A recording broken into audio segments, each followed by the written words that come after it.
दर्भ संयुतम पिबतम भागवत रसमालय मुहुरहो रसिका भुवि भावुका। ओम भगवान भगवतानं मुखस्खलित ऐक्यरं त्रिअक्षरं महाविष्णुं महत्त्वं नियोजयेत्। चतुर्विंशति ब्राह्मणं चतुश्लोके च नारायणं नारदं दशम श्लोके व्यासश्च शतानि च। अष्टादश सहस्रेषु कृत्वा सत्यवती सुतः शुकाभ्यामुपदेशेन परीक्षित नियोजयेत्। शुकं परीक्षित संवादं नारदं वसुदेवाय कविनिमित्त संवादं अवधूत ददुरादनं। कृष्णं उद्धव संवादं सुतसनेकमुनीनां यथानि षड्संवादं भगवतवागुगदनाः। नायं तिष्ठामि वैकुण्ठे योगिनां हृदयेन च भक्ता तत्र गायन्ति तत्र तिष्ठामि नारदम्। गोविन्द गोविन्द गोविन्द पदुगलुचि मकरन्द से मकरन्द पान करी हेले तरिले ब्रज नारी। से ब्रज नारी कपयरे मन मो थाउ निरन्तरे मन मो निरन्तरे थाउ। आ कृष्ण बोली जीव जाओ आ कृष्ण बोली जाओ जीव मोते उधर पद्मनाभ मोते उधर वासुदेव मोते उधर राधाधव। ओम नमो भगवते वासुदेवाय। ओम श्रीमद् भागवत महापुराणम अति बड़ी जगन्नाथ दास विरचितम द्वितीय स्कंद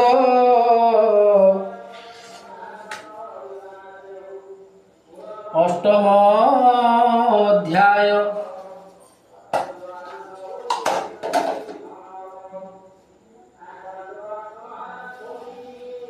ये देहे जीव परमर संबोध अछि कि प्रकार नानादि पुराणर अर्थ अष्टमे पूछे परीक्षित सुख चरणे देइचित आनंदे बोले परीक्षित। राजा परीक्षित उवाच नारद आगे ब्रह्मा देते विष्णु महिमा भागवते कहिले जन उपकारे जे कथा शुणी प्राणी तरे। जे स्थाने जाहाकु जे भावे मुनि कहिले जे प्रस्तावे ताहा श्रवणे इच्छा मोर तुम्बे तत्वज्ञ मध्येवर। हरि महिमा अवचर श्रवण मंगल उच्चार से कथा कह मुनि मते से हरि चरणे दे मते निश्चले मन करी स्थिर दे मते छाड़िबी शरीर। श्रद्धारे नित्य देवा शुणे दे हरि कथा मने गुणे मंगल नाम उच्चारण तार हृदये तत्क्षण। श्रवण मार्गे हरि पसे हृदय पद्मे स्थिरे बसे सर्वदूरित हेले नासे शरद जेने दृष्टि शेषे जड़ु हरई मल राशि से जेने निर्मल प्रकाशी निर्मल आत्मा तार होई से कृष्ण पाद मूले थाई केबे नुहइबार माया भ्रमण होए दूर पथिक पथ श्रम पाई से जेने निज गृहे जाई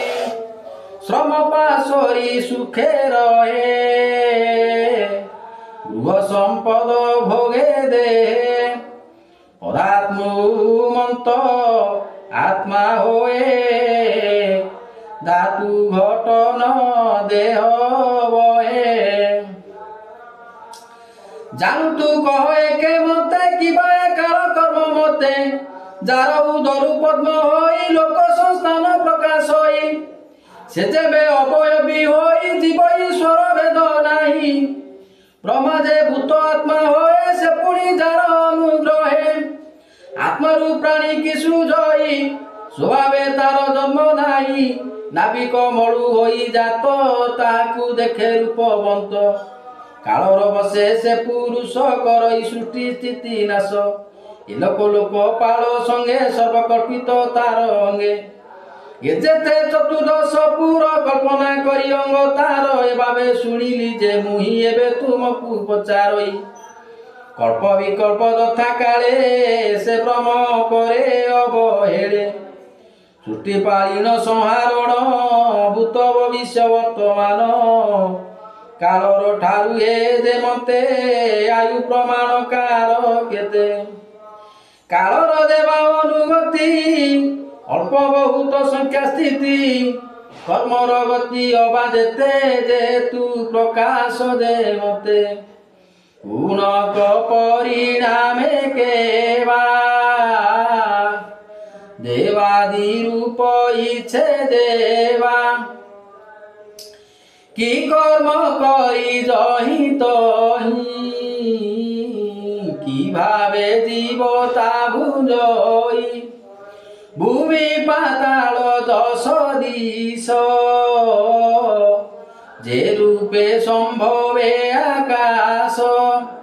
গ্রহ নক্ষত্র মহিধর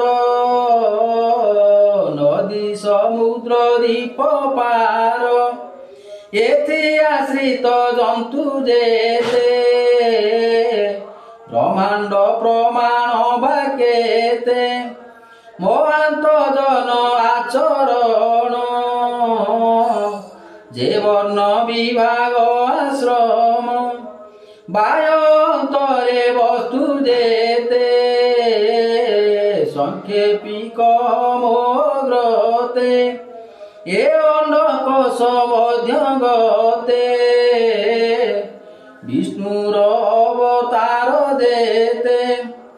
যুগানু যুগে যুগমান যেমু যুগরে দেবা ধর্ম মনুষ্য সাধারণ ধর্ম যেবা বিশেষ যথা বর্ণ আশ্রমিকর ধর্ম আদি যারা জরুষি এ সম্পাদি আপদে ধর্ম প্রাণী কর এ সর্বক মুনিবর সংখ্যা লক্ষণ তত্ত্ব কর কি রূপে হেতুকে কাহার পুরুষ আরাধনা বিধি অষ্টাঙ্গ যোগ দেনে সাধি যোগেশ্বরঙ্ক গতি দেতে লিঙ্গ ভঙ্গন মুখ্য পথে যে ধর্ম বেদ উপবেদে পুরাণ ইতিহাস বাদে সর্বভূতঙ্ক দে সম্ভব বিক্রম সংক্রম প্রস্তাব জ্যেষ্ঠ বৈদিক কর্ম যে অবাসত কর্ম ধর্ম যে বিধি যজ্ঞ জলদানে যে কর্ম ত্রিবর্গ সাধনে যে রূপে জীব সম্ভবন্তি যে রূপে পাষাণ্ড হুয়ন্তি আত্মার বন্ধ মুখ্য দুই দেবা স্বরূপে যেনে হই সে আত্মতন্ত্র ভাব গ্রাহী আত্ম মায়ারে সে ক্রীড়ই সে মায়া বিসর্জি যে মন্তে প্রলয়ে রহে সাক্ষী মতে ভূমুনি পচারিলি যেতে সংক্ষেপী কহিবাক কেতে সংক্ষেপী কহিবাক মতে তুজে ব্রহ্মার সমমুনি এ বিশ্ব সংসার প্রমাণী ପୂର୍ବପୁରୁଷେ ଯାହା ଚିନ୍ତି ଅପରେ ତା ମାତ୍ର ଜାଣନ୍ତି ଆହାର ହୀନେ ମୋର ପ୍ରାଣ କେବେ ନୋଇବ ମଳିନ ତୁମ ବଦନୁ ହରିରସ ପିବନ୍ତେ ମନ ହେବ ତୋଷ ସୁତବାଜ ଏମନ୍ତେ ପରିଗୀତ ବାଣୀ ହରସେ ସୁଖ ମୁନି ଶୁଣି ମୁନିଜନକ ସଭା ମଧ୍ୟ ଦେବା କହିଲେ ଆନନ୍ଦେ ସେ ଭାଗବତ ହରି ଗୁଣ ବ୍ରହ୍ମ ସମ୍ମତ ଦେ ପୁରାଣ যে কথা ব্রহ্মার ব্রতে সে ব্রহ্মকল্প উপগতে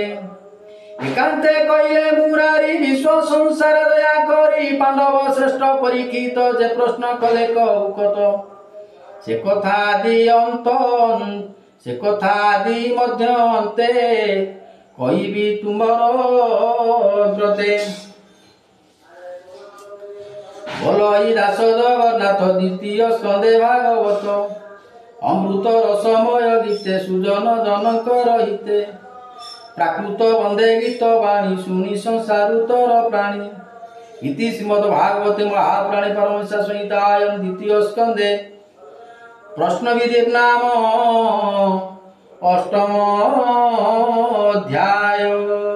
आनंद एक बार हरे ओम शापी रणे भंगो